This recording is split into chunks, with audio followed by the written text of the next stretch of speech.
Sheikh Abu Umar as-Sayf as-Shaheed explains regarding general elections, which is the selecting of a leader or member of legislative councils, for it is not permitted, as it is from the paths and the ways of the democratic disbelieving system. Sheikh Abu Muhammad states in his fatwa regarding voting to repel a greater evil, whether it's to give room for the deen or dunya or to remove the oppression, and the reality of that is not the selecting of a legislator or ruler that governs by other than what Allah has revealed, then there is no problem. He further clarifies that if there is any legislating taking place, then it is not permitted. The reality of the voting is for the purpose of the legislating body or a ruler who governs by other than Allah's law, then it is not permissible. Shaykh Muhammad al-Fazazi, after highlighting the reality of democracy, states, it is, i.e. electoral participation, unlawful from the Islamic jurisprudence, muharraman shar'an, and it leads to apostasy and exiting Islam.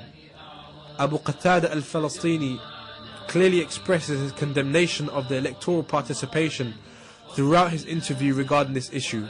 Like most sources mentioned, please refer to them for a wider insight. He states, after understanding this, he refers to the reality of democracy that he formally explains, then this, as we see, this contends with the rights of Allah from His uluhiyah.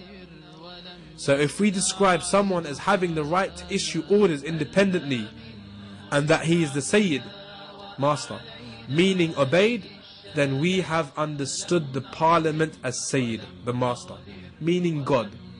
And elections based upon its meaning is the voting of a Sayyid, meaning Ilah, God. It's the picture how the children of democracy, i.e. those who ascribe to it, understand it, and how its companions understand. Shaykh Ahmed bin Mahmoud al-Khalidi comments, and this is the reality of what they practice in elections.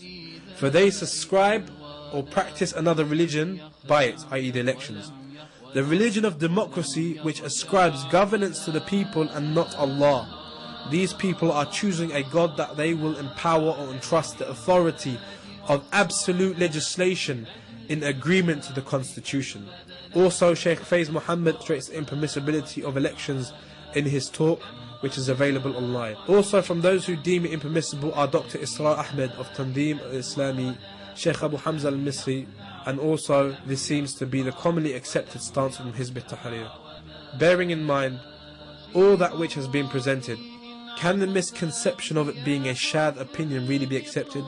Can one really argue it's an outrageous opinion that voting is kufr and shirk despite its manifest reality?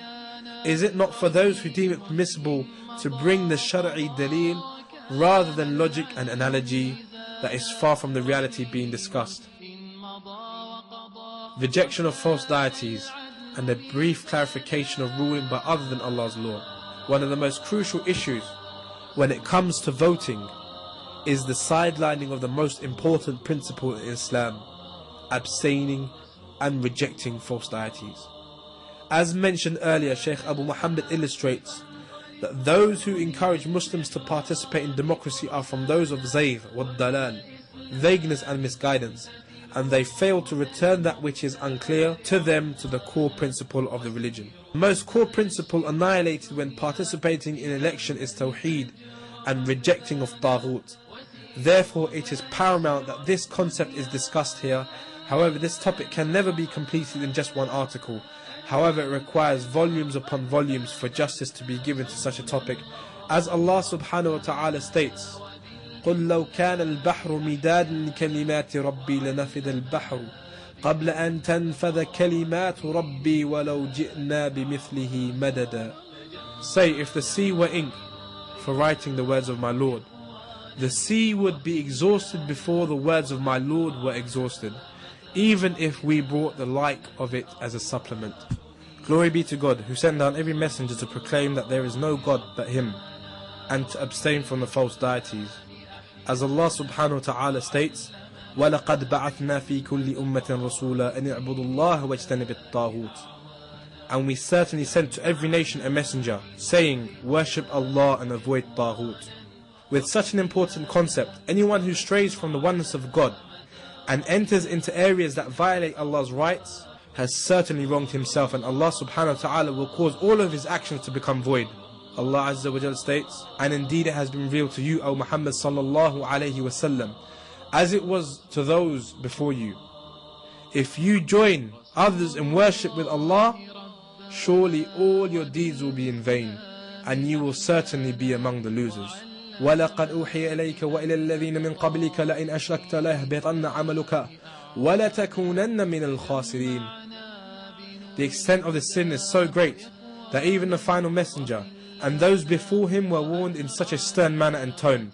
So therefore, how about those who are not messengers, and those who have not had their former sins and those to come forgiven? How about those who have not been promised paradise? How is it we are so confident to prop up a false deity and give him the support he needs to commit the greatest sin one can commit?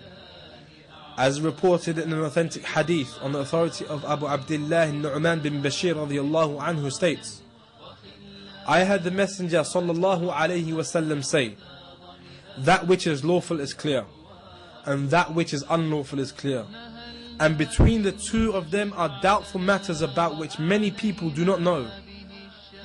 Thus he who avoids doubtful matters clears himself in regards to his religion and his honor, but he who falls into the doubtful matters falls into which is unlawful.